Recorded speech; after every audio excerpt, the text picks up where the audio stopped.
예, 자, 그 다음에는 제4 연부 중생 억간품.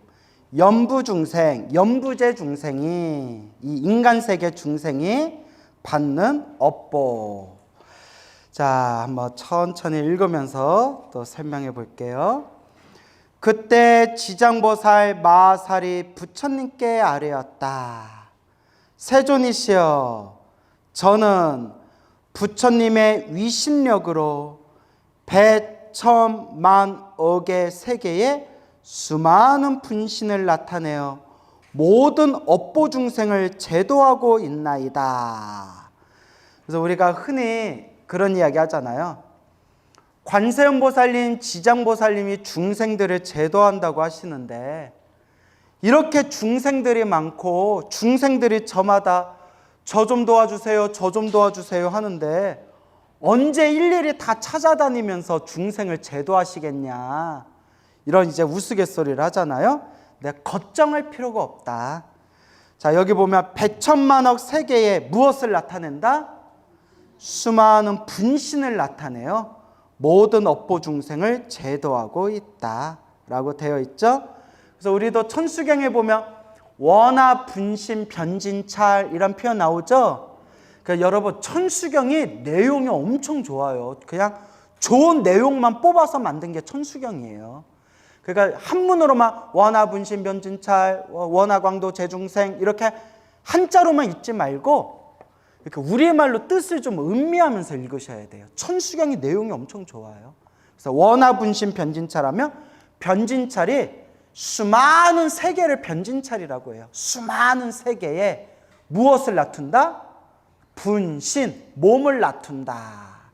그래서 천수경에도 원하 분신 변진찰, 수많은 세계에 몸을 나투어 널리 중생을 제도하겠습니다 라고 하는 거죠. 만일 부처님의 대자비 위신력이 아니라면 능히 수많은 분신을 나타내지 못할 것이옵니다. 제가 이제 부처님의 부촉하심을 받아, 부촉, 이제 부탁이란 뜻이에요. 부촉은 부탁. 부처님의 부탁을 받아. 부처님이 무엇을 부탁하셨을까요? 위없는 깨달음을 얻어 널리 누구를 제도해라? 중생을 제도해라. 부처님의 부촉하심을 받아 아일따께서 성불하실 때까지, 누가 성불할 때까지? 아일따. 아일따 보살님이 여기 딱 가로 열고 나오네. 아일따 보살님이 누구를 뜻하는 거예요? 미륵보살. 지금 미륵보살님이 어디에 계시다고 했어요? 도솔천 내원궁. 그리고 도솔자하고 내원자가 들어가면 무조건 지장도량이라고 했죠.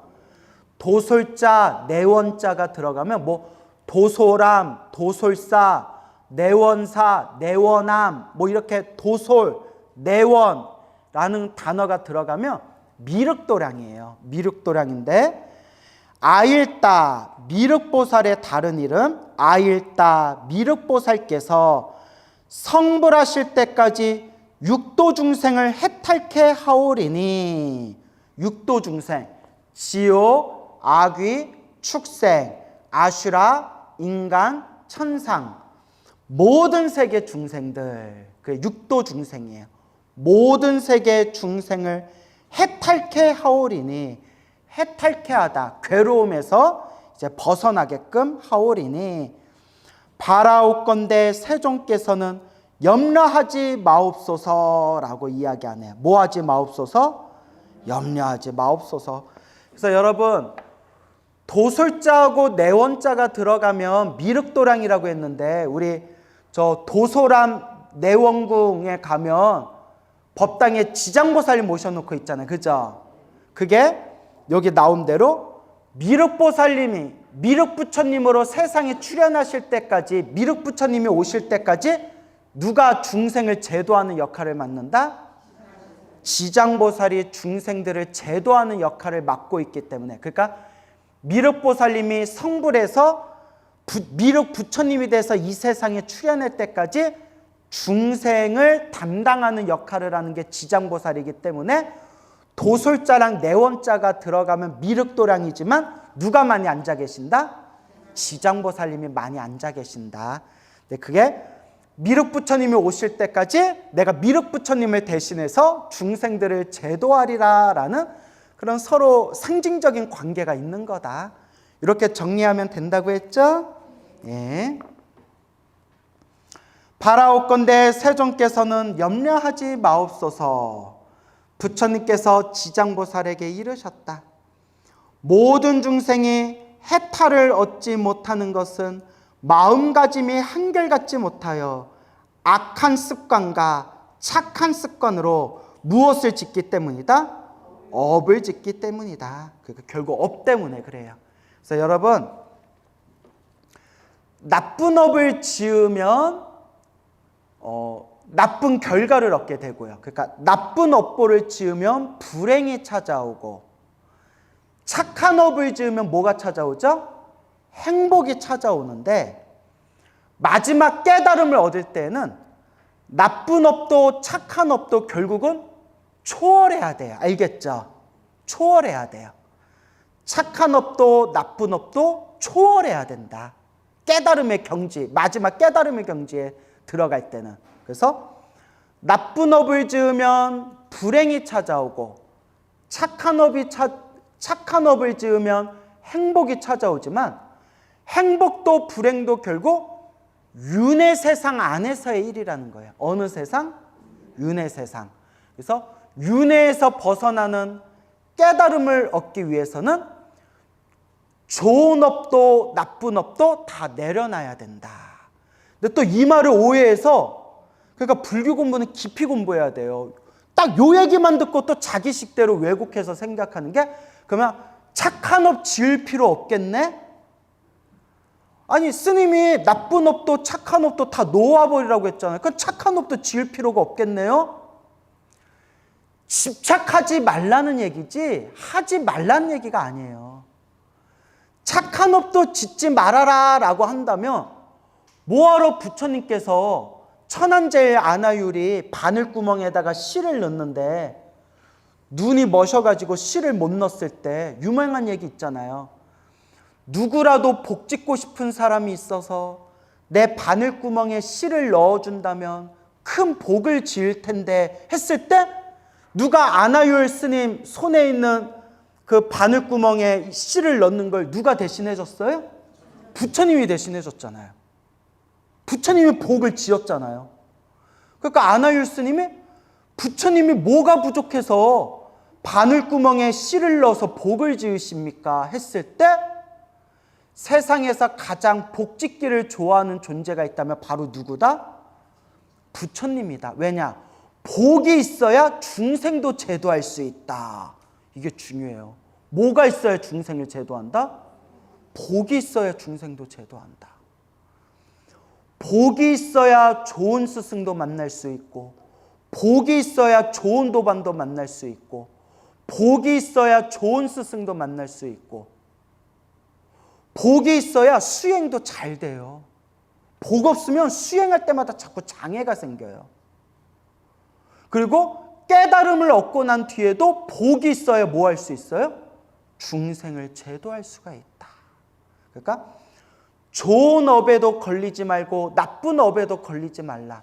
좋은 업도 나쁜 업도 다 내려놔야 된다라고 하는 것은 좋은 업도 나쁜 업도 그 업이라는 것에도 집착해서는 안 된다라는 그런 공의 사상, 공사상, 그 무엇에도 집착하지 말아라라는 무집착을 가르쳐주기 위한 설법이지, 아, 좋은 업에도 집착하지 말라고 했으니까 복 지을 필요도 없고 착한 일 할 필요도 없고 그냥 인생 막 살면 되겠구나 라고 생각하면 될까요? 안 될까요?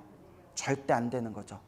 근데 실제로 좋은 업도 걸리지 말고 나쁜 업에도 걸리지 말아라 라는 말을 듣고, 아, 좋은 업을 지을 필요도 없구나 라고 생각하는 사람들이 있을까요? 없을까요? 있어요. 내가 그런 사람들이 봤기 때문에 하는 얘기예요.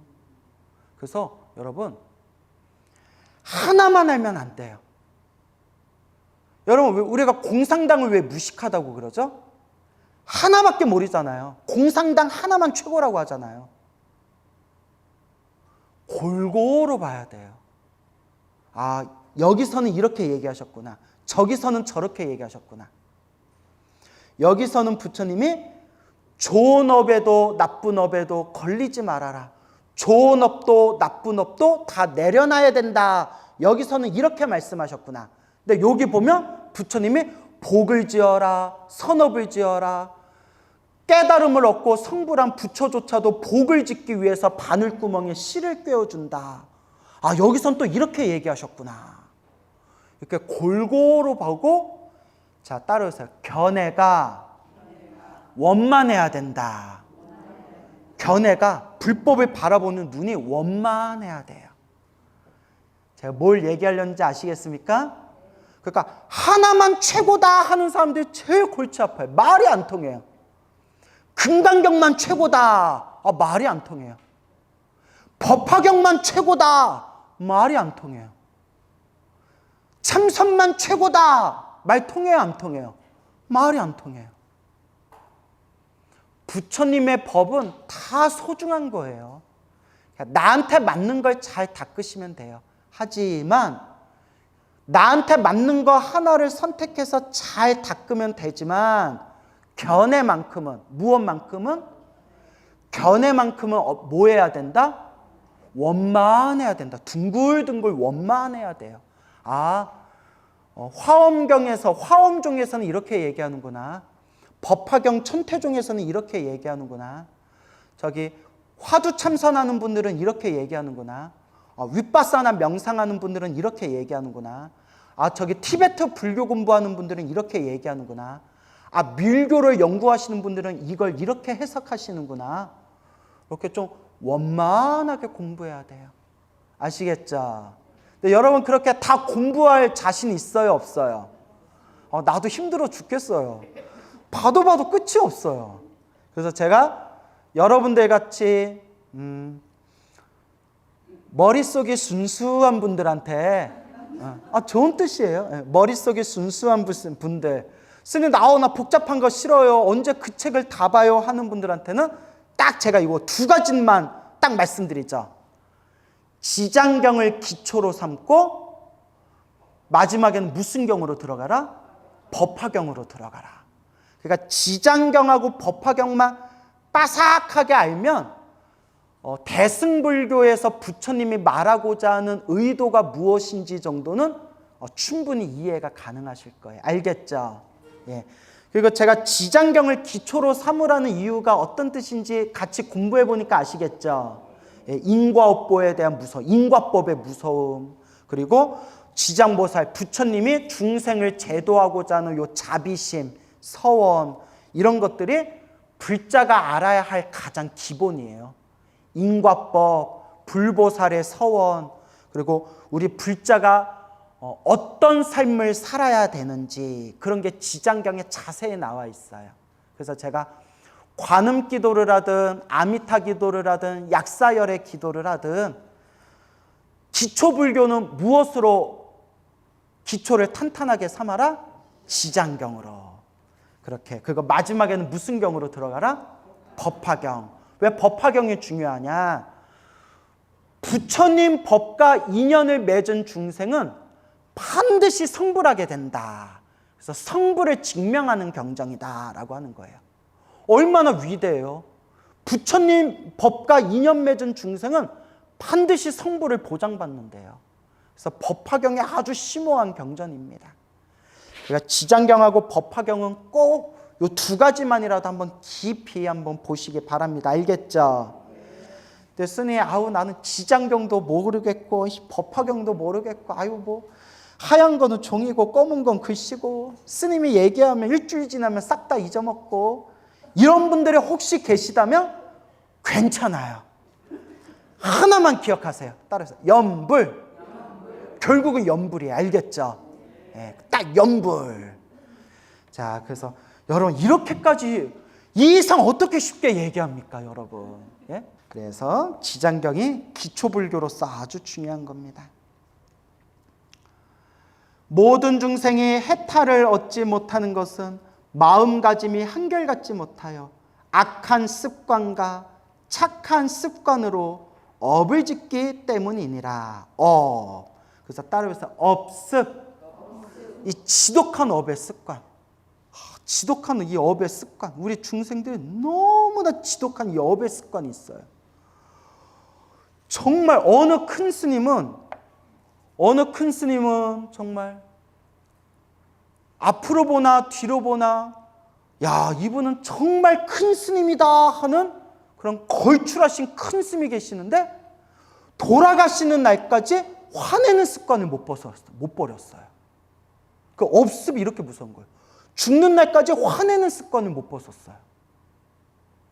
그리고 또 어떤 분은 사람들한테 화도 내지 않고 성격도 둥글둥글하고 성품도 참 좋으신데 옆에서 모셔보면 그렇게 인색하대요.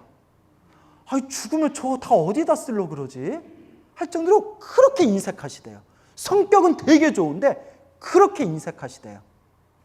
또 어떤 분은 정말 보시를 많이 하세요. 당신이 보시도 많이 하고 사람들한테도 신도들한테도 보시해라 해가지고 널리 보시하는 분이 있어요. 저도 그래서 그분 절의 계좌에다 저도 이렇게 해가지고 보시도 올리고 한 적이 있었거든요. 좋은 곳에 보시하시길래 그렇게 보시하고 공양 올린 걸 그렇게 좋아하시는데 성격 까칠하다고 유명하세요. 그렇게 성격이 까칠하대요. 근데 정말 공양은 잘 올리세요. 그리고 어떤 분은 이것저것 막 사람들한테 베풀기도 잘하고 성격도 좋고 그분 성격 참 성품이 좋으셔 소리도 듣는데 옆에서 보면 좀 너무하이 싶을 정도로 명예욕이 많으세요. 또 희한하죠? 사람들한테 베푸는 것도 좋아하고 되게 검소하게 사시고 성품도 되게 좋은 편인데 옆에서 모셔보면 깜짝 놀랄 정도로 너무 명예욕이 높으세요. 근데 여러분 이것도 이제 남 욕하려는 게 아니에요. 다 저보다는 훌륭한 분들이에요. 진짜예요. 저보다는 훌륭한 분들이에요. 근데 제가 이런 얘기를 하는 거는 그렇게 저를 포함해서 사람의 모습을 보니까 업습이 이렇게 무섭다는 거예요. 뭐가 무섭다? 업의 습관. 이렇게 업의 습관이 무서워요. 이게 남 얘기가 아니라 우리 얘기예요. 여러분들도 여러분 업의 습관, 이번 생 여러분 가지고 있는 성격의 습관 하나 고치기가 쉬울까요? 어려울까요? 지독하게 어려워요. 지독하게 어려워요. 그래서 제가 항상 하는 얘기지만 결국 남 볼 필요 없이 누가 닦아야 된다? 내가 닦아야 된다. 그러니까 이제 예전에 법정 스님 아시죠? 법정 스님의 스승이었던 효봉 큰 스님, 송광사의 효봉 큰 스님, 효봉 스님이라고 계셨는데 목숨 걸고 참선하셨는데 엉덩이가 썩을 정도로 참선하셨대요. 그래서 돌아가시는 그날까지 제자들이 이렇게 목욕할 때 등 밀어드리며 엉덩이에 그 젊었을 때 그 엉덩이에서 피고름이 터져 나오던 그 상처 자국이 돌아가실 때까지 그게 그대로 남아 있었대요. 얼마나 상처가 심했는지. 근데 효봉스님이 말년에 이제 이빨 다 빠지셔가지고 지팡이 짚고 이렇게 의자에 앉아 계시면 이렇게 이제 거기에 제자 하나가 있었는데 그 제자가 와서 자꾸 스님 누구는 누가 어떻고요, 저기는 누가 어떻고요, 여기는 누가 어떻고요. 그러면 큰 스님이 그래 그랬어. 또 그 다음날 또 누구는 뭐가 어떻고요, 또 무슨 일은 어떻게 생겼고요. 그래 그랬어. 그리고 또 그 다음날 찾아와서 또 이 사람은 어땠고요, 이 사람은 또 무슨 짓을 했고요. 그 효봉스님이 듣다 이렇게 얘기하셨대. 네가 잘해라. 근데 이게 우리한테 하는 얘기예요. 누구한테 하는 얘기예요? 우리한테 하는 얘기예요. 그래서 제가 이런 얘기 드리는 거는 이렇게 업의 습관이 무섭다라는 걸 강조하기 위해서 경각심을 가지자라는 뜻에서 말씀드리는 거고, 결국은 누가 닦아야 돼요? 내가 닦아야 돼요. 이게 남 얘기가 아니라 누구 얘기다?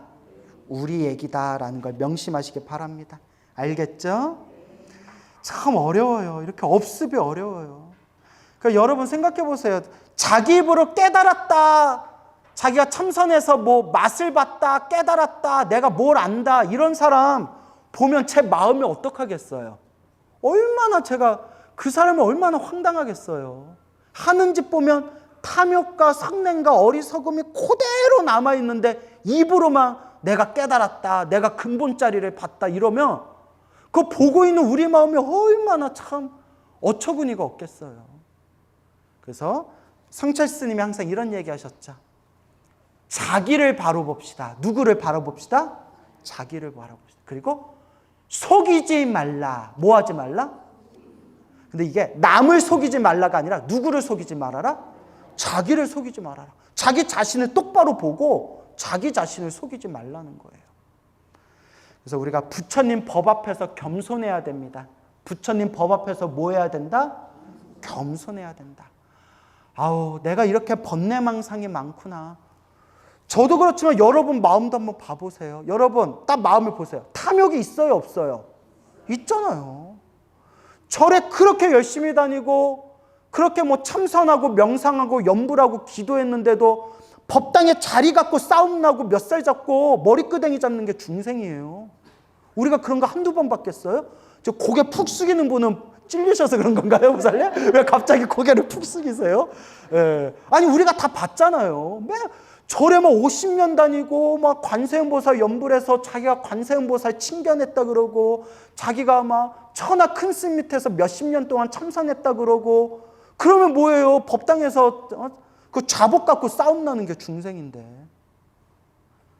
겸허해야 돼. 뭐 해야 된다? 겸허해야 돼. 겸손해야 돼. 아, 내 공부가 이거밖에 안 되는구나. 내 공부가 이거밖에 안 되는구나. 그래서 속이지 말아라. 공부하는 사람은 자기를 속이지 말아라. 내 꼬라지는 누가 안다? 내가 안다. 라는 걸 명심하시기 바랍니다. 알겠죠? 네, 여러분 이게 나한테 하는 얘기예요. 그러니까 오해하지 마세요. 맨날 오해하지 말라. 할 말 다 해놓고. 할 말 다 해놓고 맨날 오해하지 말라. 근데 이제 진심이에요. 예, 이제 저한테 하는 얘기예요. 그리하여 나쁜 과보도 받고 좋은 과보도 받으면서 잠시도 쉴 사이가 없이 육도를 윤회하느니라. 지옥아기 축생, 아슈라 인간, 천상. 그러니까 우리 불교는 하늘색에 태어나는 걸 목표로 한다, 안 한다? 안 한다. 티끌수와 같이 많은 겁이 지나도록 미혹하여 장애와 액난을 받는 것이 마치 물고기가 그물 안에 있으면서도 흐르는 물속에 있는 줄로만 아는 것과 같나니. 참 비유가 기가 막히네요. 물고기가 그물 안에 갇혀 있으면서도 흐르는 물속에 있으면 자기들이 그물 안에 갇혀 있는 걸 모르죠. 그거 같아요. 우리가 이 업보 중생이 자기가 지은 업보로 윤회 세상에서 지옥아기 축생 아슈라 인간 천상을 돌고 돌면서도 자기네들이 갇혀 살고 있다. 이 거대한 윤회라는 철조망 안에 갇혀 살고 있다는 걸 모르고 있다는 거예요. 얼마나 비유가 기가 막혀요. 그래도 우리가 과거 전생에 지은 착한 뿌리가 있어서 성근이 있어서 우리가 이번 생에 사람으로 태어나 부처님 법을 만났으니 얼마나 다행이고 얼마나 소중합니까? 여러분 소중해요, 안 소중해요? 소중하고. 다행이에요, 안 다행이에요? 다행이잖아요. 그러니까 부처님 가르침 부지런히 공부하고 제가 간곡하게 말씀드리는 게, 참선하시는 스님들은 불자분들에게 참선 열심히 해라 말할 거고, 다란이 하는 스님들은 신도들한테 다란이 기도 열심히 하십시오 말씀하실 거고, 경전 공부를 좋아하고 사경을 좋아하시는 어른 스님들은 부처님 말씀, 부처님 경전, 사경을 많이 해라 말씀하실 거고, 다 부처님 법이에요. 저 윗바사나 수행 열심히 하신 분들은 신도들한테 윗바사나 수행하십시오 라고 말씀할 거고, 근데 저는 또 저대로 저는 이제 연불 수행에 뿌리를 내렸기 때문에 저는 불자님들에게 뭐 많이 하십시오 말씀드릴까요? 연불 많이 하십시오. 근데 결국은 자기한테 맞는 거 하시면 돼요. 알겠죠? 제가 늘 말씀드리죠? 부처님을 향한 모든 가르침은 결국 하나로 통해요. 그러니까 저는 연불해라 말씀드리지만 또 여러분은 여러분들대로 자기한테 맞는 수행을 하시면 됩니다. 그렇지만 중요한 거는 꾸준하게 간절하게 해야 된다라는 걸 명심하세요. 알겠죠? 마치 물고기가 그물 안에 있으면서도 흐르는 물속에 있는 줄로만 아는 것과 같나니 벗어났다가는 들어가고 잠시 나왔다가는 또다시 장애와 액난의 그물에 걸리고 마느니라. 이게 우리 업보 중생의 모습이에요. 내가 지은 업보 따라 잠시 올라갔다 내려갔다 내려갔다 올라갔다. 내가 지은 업보 따라서 좋은 일도 생겼다 나쁜 일도 생겼다. 나쁜 일도 생겼다 좋은 일도 생겼다. 이 모든 게 다 누가 지은 업의 인연이다? 다 내가 지은 업의 인연이에요. 이게 딱 사무쳐야 돼요, 여러분. 이게 간절하게 사무쳐야 돼요. 내가 지은 업보대로 살아가는구나. 내가 지은 그 업보의 인연대로 살아가는구나. 여러분 만난 남편 있죠? 다 여러분 업보대로 만난 거예요. 이 소리에 딱 듣는 순간 내가 전생에 복을 많이 지었나 보구나 생각하는 분도 있고, 갑자기 내가 전생에 무슨 짓을 저질렀길래 이러신 분들도 계실 거고. 그렇죠, 여러분? 여러분, 세상에서 가장 큰 빚쟁이가 자식으로 태어난다고 하잖아요. 여러분이 전생에 은혜를 많이 베풀어서 은혜 갚으려고 태어난 자식들도 있지만 대부분이 빚 받으러 태어났대요. 어머니 전생에 빚 받으러 왔슈 하면서 태어난 자식들이 그렇게 많대잖아요. 누가 지은 인연대로? 내가 지은 업의 인연대로.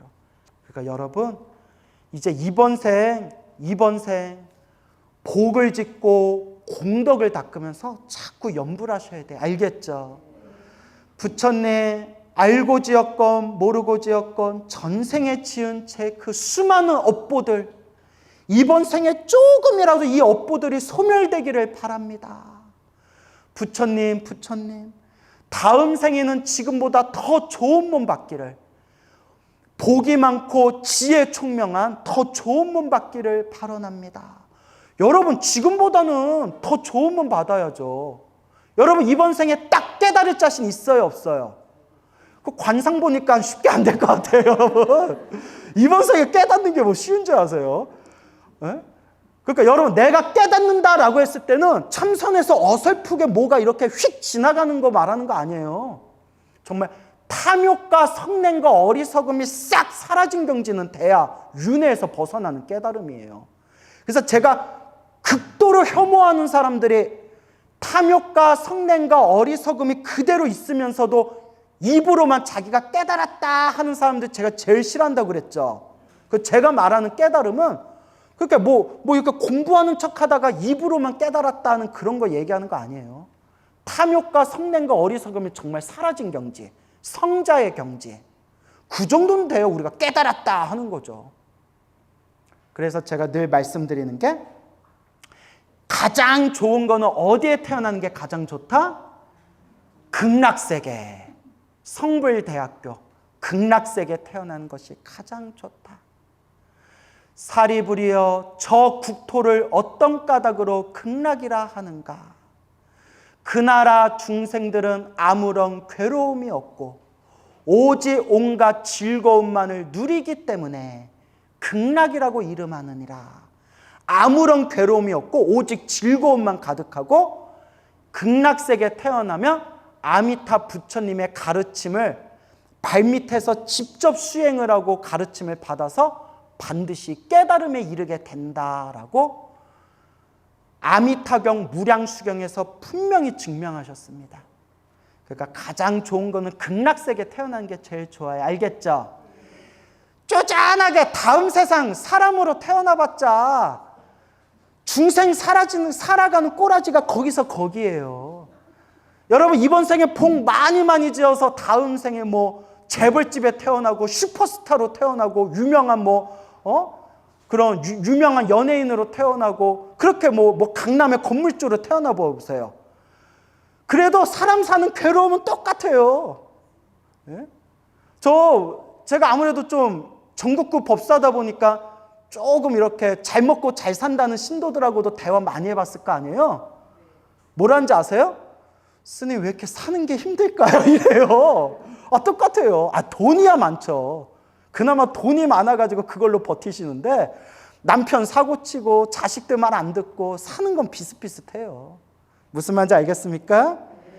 그러니까 제일 좋은 게 극락세계 태어나서 아미타 부처님 스승으로 모시고 빨리 깨달음을 얻는 게 최고예요.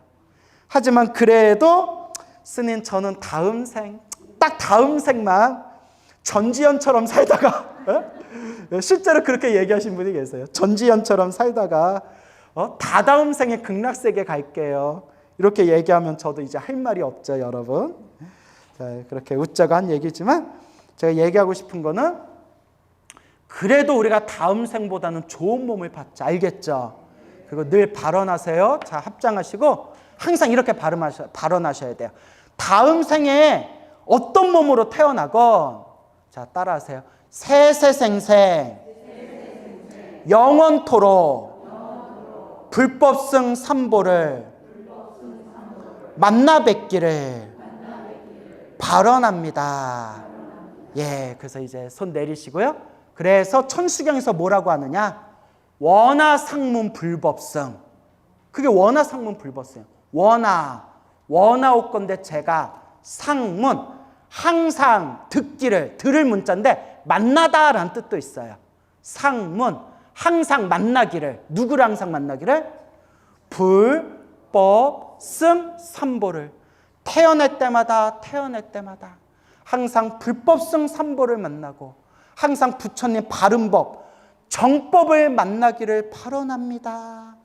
항상 그렇게 우리가 축원해야 됩니다. 알겠죠?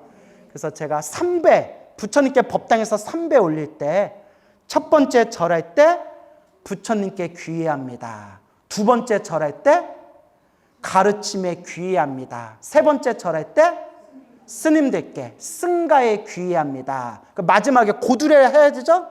마지막에 코앞에서 유언 삼배, 유언 반배, 고두례 할 때 그때 세세생생 불법승 삼보를 만나기를 바라옵니다.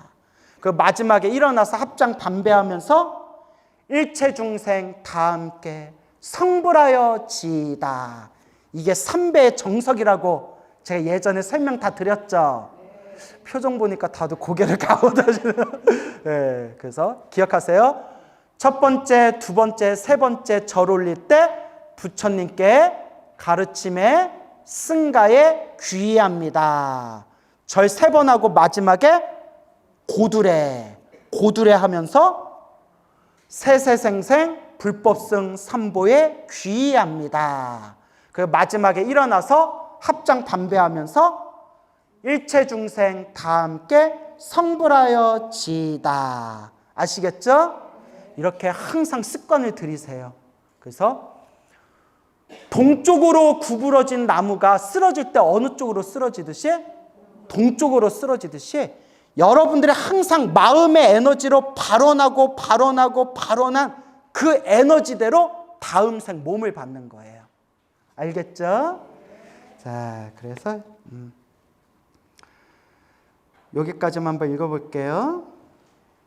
내 이러한 무리들을 근심하고 염려하였더니 내 이러한 무리, 육도윤회, 윤회하는 업보 중생들을 근심하고 염려하였더니 그대가 아득한 옛날에 세웠던 그대가 누구를 뜻하는 거예요? 지장보살. 그대가 아득한 옛날에 세웠던 서원을 수많은 겁을 내려오면서 거듭거듭 바라. 그게 이거예요. 거듭거듭 바라다. 뭐하다? 거듭거듭.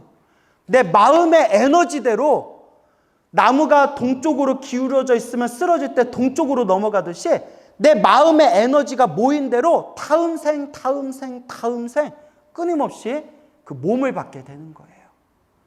그래서 달라이라마 존자, 달라이라마 큰 스님은 지금 14대잖아요. 14대 달라이라마인데 그 초대 첫 번째 달라이라마 때부터 저는 항상 이 티베트를 위해서 봉사하고 티베트를 위해서 내가 이 티베트에서 부처님의 가르침을 널리 펴고 내가 부처님의 가르침을 널리 펴서 중생들을 제도하겠습니다라고 끊임없이 거듭거듭 발언하였기 때문에 달라이라마가 태어날 때마다 지금 14대까지 티베트에서 그렇게 몸을 받는다는 거예요. 내 마음의 에너지대로. 자, 그래서 거듭거듭 발하여 죄업 중생의 무리를 모두 제도하리라 하는구나. 죄업 중생의 무리를 모두 제도하리라. 그래서 우리가 흔히 하는 얘기, 지옥에 떨어진 중생들, 지옥이 텅 빌 때까지 나는 뭐 하지 않겠다? 성불하지 않겠다. 유명한 지장보살님의 발언이 있죠. 죄업 중생의 무리를 모두 제도하리라 하는구나. 내가 다시 무엇을 염려하리요? 라는 내용까지 하겠습니다. 오늘 여기서 마치겠습니다.